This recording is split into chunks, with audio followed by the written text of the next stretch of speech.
9 সালে আসার পরে 5 বছর চলে গেল, মনে করলাম আল্লাহ 13 সাল পর্যন্ত মনে হয় ওদের আর যাবে না, শেষ করে দেবে। কিন্তু দেখলাম না, আল্লাহ শেষ করে নাই, আরো 5 বছর টিকে গেল। 18 সাল। কত?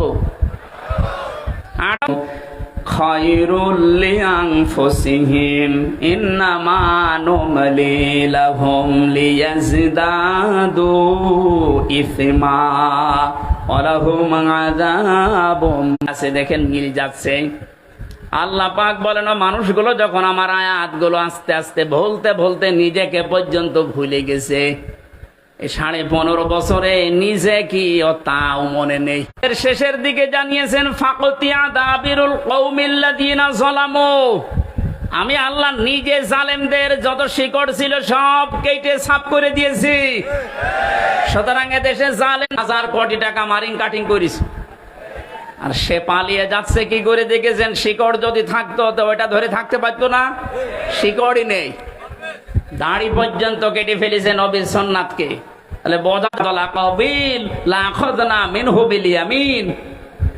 সূরা হাক্কাতের 44, 45, 46 নাম্বার আয়াতে আল্লাহ জানিয়েছেন, আমার কোরআনের ভেতরে কোন কথা যদি নবী পর্যন্ত বলে যে এটা আল্লাহ বলিস, অথচ আমি বলি নাই, ওই কথা যদি নবী নিজের কথা কোরআন বলে চালিয়ে দেয়, আমি নবীর নিজে, আমি আল্লাহর নবীর, আমি আল্লাহর নিজে আমার নবীর ডান হাত চেপে ধরতাম না, এটা ঠিক হয়নি। লা আখাযনা, এখানে ফাইল আল্লাহ নিজে। আমাদের সিলেবাস ভক্ত আলেম যারা আমরা আছি, এটা ভুল করি অনেকে। আমার মনে হয় এই অনুবাদটা পাল্টানো দরকার। আমি ওইটাই পড়ে আলেম হয়েছিল। আখাযনা মিনহু, ডান হাত ধরতাম না। এখানে আপনি শব্দের দিকে খেয়াল করে মিলান, মিলছে না। এই জন্য আলেম যারা আছেন, একটু যারা উপরে আছে বা যারা শিক্ষা ব্যবস্থায় আছে, আয়াতগুলো যেখানে আছে, আয়াতের এই শাব্দিক অর্থগুলো, বিশেষ করে বঙ্গ অনুবাদগুলো আমার মনে হয় ঠিক করা দরকার। গিরিশচন্দ্র সেন হিন্দু বেটা তো এমন এমন কিছু দিয়েছিল যেগুলোর কারণে আমরা অনেকেই একটু ভুল করে ফেলি। শব্দের দিকে খেয়াল করে পড়লে অথচ অবশ্যই এটা হবে না। লা আখাযনা, এখানে সরাসরি আল্লাহ নিজে বলছেন আমি ধরতাম। বাম হাতে একটু শক্তি কম, তাই ওনার বাম হাতে থাপ্পড় খেয়েছেন। বাম হাতের নাম না দিয়ে ডান হাতের নাম দিলেন কেন? আমরা সচরাচর যেটা দিয়ে উদাহরণ দিলে বুঝতে কারো সাধ্য নেই। কে বলছে? তাহলে কোরআনের ভেতরে আল্লাহর নবী পর্যন্ত কোনো কথা বানিয়ে বলতে পারেন নাই। যদি বলতেন, আল্লাহর ঘোষণা দেখলেন, ডান হাত দিয়ে চেপে ধরতাম আমি, আর তার কণ্ঠনালী চেপে কেটে ফেলা দিতাম। কেউ আমাকে বাধা দেওয়ার ক্ষমতা রাখতো না। অথচ এই দেশে লক্ষণ সেনে, তাহলে ওর কি কেটে ফেলা দরকার বলেন তো? কণ্ঠনালী কাটলে হবে? নবীর যদি আল্লাহ কণ্ঠনালী কাটতে চায়, ওরে টুকরা টুকরা করা লাগবে। কোরআনের কথা আপনি হাদিসের নাম দিয়ে চালাবেন মানে? সবগুলো এরকম, সব মেকি। দাড়ি রেখেছিল তাও মেকি দাড়ি, নাই তো পালানোর সময় দাড়ি কাটলো কোন কারণে? কথা বলে না কেন? মুহাম্মদ রাসূলুল্লাহ সাল্লাল্লাহু আলাইহি ওয়াসাল্লামের প্রতি আজকের তেলাওয়াত কিন্তু আয়াত আপনাদের সবারই প্রায় মুখস্থ আছে। সূরা লাহাব। কোন সূরা? নবীজির যে 10 জন চাচা ছিল, আমার গায়ে লাগেনি। কত বড় শয়তান! শয়তান ওর কথা শোনে আর বলে আল্লাহ তুমি আমারে শয়তান বানিয়েছো। ওর বাবা কিন্তু ভালো ছিল। মাওলানা শামসুল হক ফরিদপুরি রহমতুল্লাহ আলাইহি, এইরকম বাবার কাছ থেকে এই কালপিট আসলো কি করে? কওমি মাদ্রাসার হাজার হাজার আলেম, আমি আলেমদেরকে জেলখানায় পেয়ে চেষ্টা করেছে সরাসরি আল্লাহ নিজে। সূরা আনআম 44 নম্বর আয়াত তার প্রমাণ। ফালাম্মা নাসু মা যুক্কিরু বিহি, যখন তারা আমার জিকির, আমার আলোচনা, আমার আয়াতগুলো ভুলে যায়, তখন তাদের শান্তি বৃদ্ধি করে দেয়। এমন বৃদ্ধি করেছিল আল্লাহর কোরআনে পর্যন্ত ভুল ধরতো। রিমান্ডে আমি যে অফিসার গুলো পেয়েছিলাম মুসলমান নামে, এটা কি? 2 নম্বরে আমাদের অন্তরের ভেতরে একটা শান্তি লাগবে, এটা আমাদের লাগে। এই লাগে না? এই বিজয় পাওয়ার পরে এখনো শান্তি পাচ্ছেন না কারা? হাত তোলেন তো।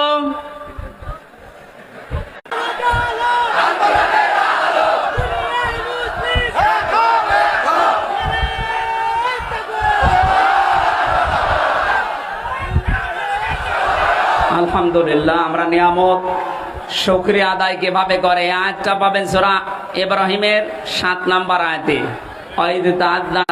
প্রত্যেকে আল্লাহর জান্নাতি, সন্দেহ আছে আমাদের? না, প্রত্যেকটা সাহাবী জান্নাতি। এই যে যার নাম বললাম, নবীর চাচা আব্বাস, উনি অনেক আগে মুসলমান হয়েছিলেন কিন্তু প্রকাশ করেননি। আজ এই সমন্বয়কদের 108 জনের, সব 152 জনের 108 জন শিবিরের, এখানে অনেক প্রিয়েছিলেন নিজের আপন সন্তানকে। এটা কোনোদিন শোনেননি?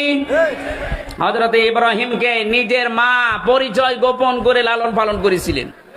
এক কথা বলে না কেন? এরকম একটা দুইটা না, হাজার হাজার ঘটনা ইতিহাসে আছে। কারো সাথে ঝগড়া হলে গালি দেয়। তো এইগুলো কাদের ভেতরে পাওয়া যায় আপনি দেখতে পাচ্ছেন না? মুখের ভাষা দেখেছেন টকশোতে, যেটা 72 রাকাত নামাজ পড়তো, ওর মুখের ভাষা দেখেছেন? আমরা যেহেতু তাফসীরুল কোরআন মাহফিল দিয়েছেন, তাফসীরের দিকে যাচ্ছি, এজন্য ঐতিহাসিক একটা প্রেক্ষাপট বলছি। নবীজির আরো 2 জন চাচা জাহান্নামী, একটা আবু লাহাব আর আবু তালেব। এই যে আবু লাহাব, যেই লোকটা, তার নামে আল্লাহ একটা সূরা নাযিল করলেন। কেন দিয়েছে? মা বোন যারা এসেছেন খুব খেয়াল করে মিলাবেন। হযরতে খাদিজাতুল কুবরা ওই দিন ডাক দিয়ে বলেছেন, আবুল কাসেম, ভয় পাবেন না আপনি। কাল্লা, কখনোই না। আল্লাহি মা ইউখজিকাল্লাহু আবা, বুঝবেন আপনি নবীর পথে আছেন। আর যদি দেখেন যে না, এগুলোর একটাও বলছে না, তাহলে বুঝবেন আপনি নবীর তরিকায় নেই, অন্য তরিকায় আছেন। খাদিজাতুল কুবরা এতটুকু বাক্য উচ্চারণ করার ভেতরে তিনি আল্লাহর নবীকে শুনিয়েছিলেন আল্লাহর নাম 2 বার, আল্লাহি, আল্লাহর কসম। পর্যন্ত মুসলমান হননি, কারণ এখনো দাওয়াত পাননি। মুসলমান হবেন কি করে? মুসলমান না হওয়ার পরেও তিনি এ পর্যন্ত খাদিজাতুল কুবরা আল্লাহর নামে 2 বার উচ্চারণ করে নবীকে অভয় দিচ্ছেন। অন্যতম বাধা হচ্ছে এই লোকটার স্ত্রী। এই কথা বলছে না কেন? এমন অনেক বউ আছে, নিজের ননদকে, নিজের দেবরেরকে যদি স্বামী সাহায্য করে তাহলে তার মন পাওয়া যায় না। অথচ ধর্ম আত্মীয় পাতিয়েছে সে শিবগঞ্জে, সেখানে আপনি 5 বার। এদিকে তাকান। হে আবুল কাসেম, হে আমার কাসেমের পিতা, হে আমার স্বামী, আপনাকে আল্লাহ ভয় দেখাবে না? কারণ আপনি মানুষের বোঝা বহন করেন। কারণ এই পৃথিবীতে মানুষের বোঝা যারা বহন করে তাদেরকে আল্লাহ ভয় দেখান না। অথচ বাস্তবে দেখলাম কি, এ দেশের উপরে আপনি রেখে গেলেন। এই মহিলাকে আমার মনে হয় আপনি বলা ঠিক হবে না। কোনো খারাপ শব্দ থাকলে একটু বলেন তো দেখি। কেননা তো সম্মানিত মানুষ না, সম্মানিত মানুষকে আপনি বলা যায়? কত রকমের বোঝা আমাদের মাথার উপরে, যে হাজারো কষ্টের বোঝা, দুঃখের বোঝা, ঋণের বোঝা বুঝেছে। সুতরাং যারা মানুষের বোঝা আরো ভারী করে দেন, হালকা না করে বোঝা আরো ভারী করেন, আরো বেশি করে দেন বোঝা। এই যে 3টা বছর আমার জেলে রেখে কত রকমের বোঝা, আপনি 3টা বছর জেলে রেখে যে বোঝা দিলেন, এখন তো আপনি আরামে আছেন। আমিও চাই আমার মতো 3 বছর আপনি জেলে থাকেন। আর ব্যারিস্টার আরমানকে গুম করেছিলেন, তার জন্য 8 বছর। কারণ অন্ডকোষ উড়ে গেছে। এগুলো, এই বোঝা এখন বহন করবে কে? যারা শহীদ হয়েছে 1077 জন, সেগুলো তো বাদ দিলাম, তার তো গেছে। যেগুলোকে, এই যে বোঝা এখন পরিবারের জন্য, এগুলো কে টানবে বলেন তো? আপনি নবীর উম্মত দাবি করে, নবীর অনুষ্ঠানে গিয়ে উনি যে ডলারগুলো নিয়ে এসেছেন, এভাবে যদি আনতে পারেন দেশটা দাঁড়াবে। এত ঋণ, এত বোঝা বহন করা সম্ভব? তো আরামে আছে, বোনকে নিয়ে খাচ্ছে আর ঘুমাচ্ছে, আর মাঝে মাঝে বলছে আমি চাইতে। আল্লাহর ভয় তার ভেতরে কম নেই যে সে জেনা করবে। আপনার নিজের সারা জীবন একটু মিলান তো, জেনায় ভরপুর। আপনার হাতের জেনা, মুখের জেনা, চোখের জেনা, বাকি জেনার নাম নাই বললাম। আর আলেমদের উপরে এটা চাপিয়ে তার পোশাক খুলে নিয়ে মানুষের কাছে প্রমাণ করতে চেয়েছে যে চরিত্র ভালো না। কোরআনের পাখি বিশ্বনন্দিত মুফাসসিরকেও তারা নাম দিয়েছে দেশে। যার পোশাক নেই তাকে ঢেকে দেওয়ার জন্য চেষ্টা চালাচ্ছে। যার অঙ্গহানি তার বাড়িতে গিয়ে হাসপাতালে যে খোঁজ নিচ্ছে, তে মানুষগুলোর চরিত্র তো রসুলের সাথে মিলে যাচ্ছে। কথা বলেন।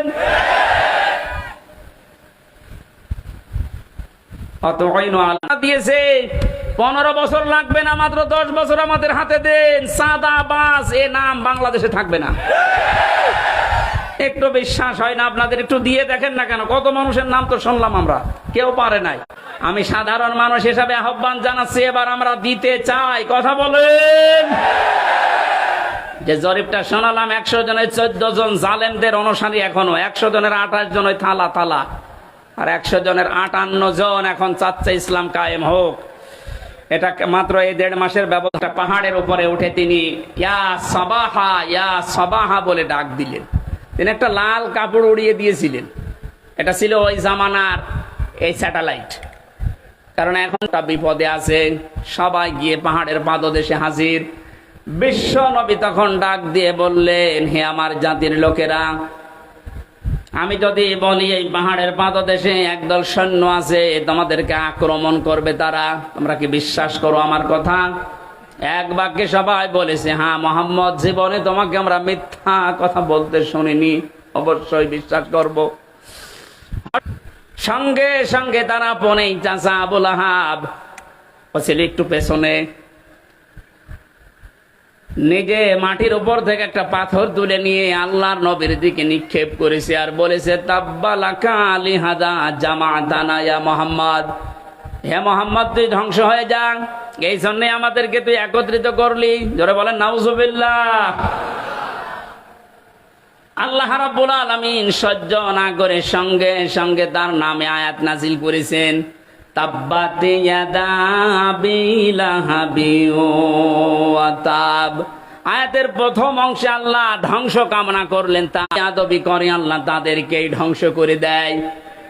আজ ফ্রান্স থেকে শুরু করে বাংলাদেশে অনেকে নবীজিকে নিয়ে কটূক্তি করছে। স্পষ্ট ভাষায় বলতে চাই, এদেশে কিন্তু নবীর উম্মত 96%। নামাজ কালাম আমরা কম পড়তে পারি, নবীর উম্মত এ ব্যাপারে আমাদের কোনো সন্দেহ বলেন? আপনি বুঝে করেন আর না করেন, নবীকে নিয়ে যদি কোনো কটূক্তি হয়, 15 বছর তো বাবাকে নিয়ে কিছু করলে তাই খবর ছিল। নবীকে আপনি গালিগালাজ করেন, অসুবিধা নেই, কিন্তু দিন পাল্টিয়ে গেছে, শক্তির আর দেখা হবে না, দাঁত ভাঙা জবাব দেওয়া হবে ইনশাআল্লাহ। আল্লাহ নিজে বরদোয়া দিলেন, তাব্বাত ইয়াদা, আবুল আহাবের 2 হাত ধ্বংস হয়ে যাক। প্রশ্ন আসতে পারে, ও পাথর মেরেছিল কয় হাত দিয়ে করেছিল? এই হাত নড়াচড়া করে সাহায্য করেছিল আল্লাহ। এজন্য ইয়াদা নিয়েছিল শব্দটা, ইয়াদা নি এজাফতের কারণে ওটা পড়ে গেছে। আল্লাহ দিয়ে বচন দিলেন, এই জন্য 5 জন আলেমকে নিতে পারেন না। এক কথা বলে না কেন? নাস্তিক মুরতাদদের দায়িত্ব দিয়ে ওরা সমকামিতা ঢোকাতে আছে। পুরুষে পুরুষে নাকি বিয়ে করবে, মহিলা মহিলায় বিয়ে করবে। আল্লাহর পুরা সিস্টেম পাল্টিয়ে ফেলছে।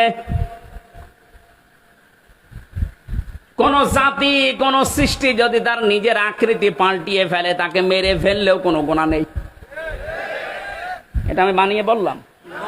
কোন নারী যদি নিজের আকৃতি পাল্টিয়ে পুরুষের বেশ ধরে, কোন পুরুষ যদি নিজের আকৃতি পাল্টিয়ে মহিলার বেশ ধরে, আজ সিনেমা নভেল নাটক যারা বানাচ্ছেন, নারীর বেশ পুরুষে ধরছে, পুরুষের বেশ নারী ধরছেন, ধরেন, আমরা নিষেধ করছেন। আপনার জাহান্নামে যেতে চান, আরো দরকার পাশায় লাফতি দিয়ে দেব, কোনো অসুবিধা নেই। কিন্তু সাবধান, আজ এ সমস্ত মানাবেন, এটাই দেশের মুসলমানেরা অনেকে বোঝে না, তাই কিছু বলে না। বুঝে যদি ফেলে আপনার কিন্তু খবর হয়ে যাবে। সুতরাং আগামীতে এরকম সিনেমা আমরা বন্ধ করতে চাই, এরকম নভেল নাটক থিয়েটার আমরা বন্ধ করতে চাই, যেখানে রসুলের দাড়ি, তার টুপি, তার জব্বাকে অপমান করা হচ্ছে। এগুলো দিয়ে একটা বেপরদা মহিলার সাথে প্রেম প্রীতি করবে, আর ওগুলো হযরতে হাফসাকে ডাক দিয়ে মন মতো দেখলেন। হযরতে হাফসা বলেন, হে রাসূল, আপনি তো মসজিদে যাচ্ছিলেন, হঠাৎ এসে আমাকে দেখা আরম্ভ করলেন। নবীজি বললেন, দেখো, মসজিদে যাওয়ার সময় একটা বেপরদা মহিলা আমার সামনে পড়েছিল, আমি তাড়াতাড়ি এসে ওকে না দেখে তোমাকে দেখলাম। ওকে দেখলে আমার কবিরা গুনাহ হবে, তোমাকে দেখলে আমার সওয়াব হবে। যে নবীর চরিত্র এত পুত পবিত্র, তার টুপিকে তার দাড়িকে আপনি এই নিলয় আলমগীর নাকি এক শয়তান আছে এর মুখে লাগিয়ে প্রেম প্রীতি শেখাচ্ছে। কথা বলেন না কেন? যারা এগুলো করছেন এর পেছনে যারা বাম হাতের মতো নাড়াচাড়া দিচ্ছেন আমরা কিন্তু তাদের চিনি। পাঠ্যপুস্তকে যারা ৯৬% মুসলমানের দেশে উল্টাপাল্টা জিনিস লাগাচ্ছেন, এই দুইজন নাস্তিকের কাজ না, এর পেছনে অনেক রাঘব বল মনে হয় হাতে এই বাম হাতের মতো নাড়াচাড়া দিচ্ছে। যারা দিচ্ছেন সাবধান, আল্লাহ যদি ধরে এই হাত শুধু না, এই হাত ধ্বংস করে দেবে এবং ধ্বংস হবে নতাব্বা। আবুল আহাব যেমন নিজে ধ্বংস হয়েছিল, আজ যারা ইসলামের বিরুদ্ধে নবীর বিরুদ্ধে ডান হাত ব্যবহার করছেন, বাম হাত দিয়ে অনেকে পেছন দরজা দিয়ে নাড়াচাড়া দিচ্ছেন, আপনি ধ্বংস হবেন, মাস্ট বি ধ্বংস। জালেমদের কোনো ক্ষমা নেই। যাদের মেকি দাড়ি ছিল দাড়ি কেটেছে, দাড়ি কাটা মানে রসুলের গলায় ছুরি লাগানো। এই শয়তান বলে মাঝে মাঝে হজে যায়। কিসের হজে যায়? আমি যাই কয়বার হজে গেছি, শুনলাম এখানে আসবে দরবেশ কোন তারা কাবা শরীফের পাশে যে টাওয়ারটা, ওই টাওয়ারে থাকে, সব সময় আল্লাহর ঘর দেখে। আবুল আহাব তো করেছে, তার স্ত্রী পর্যন্ত নবীকে কষ্ট দিয়েছিল। নিজের সন্তানকে, দুইটা সন্তানকে নবীর দুই মেয়ের সাথে বিয়ে দিয়েছে। আল্লাহর নবীর মেয়ে হযরত উম্মে মহিলা নিজে তার ছেলে দুইটাকে ডাক দিয়ে বলেছে, দেখো মুহাম্মদ আমাদের নামে কবিতা বানিয়েছে, গালিগালাজ করে। জোরে বলেন নাউজুবিল্লাহ। কোরআনের আয়াতগুলো কি কবিতা? আরো জোরে বলেন। নিজের ছেলেকে ডাক দিয়ে বলছে, এই মুহূর্তে মুহাম্মদের দুইটা মেয়ে তার মুখের উপরে তালাক দিয়ে তো বেশি কন্দন করেছিলেন।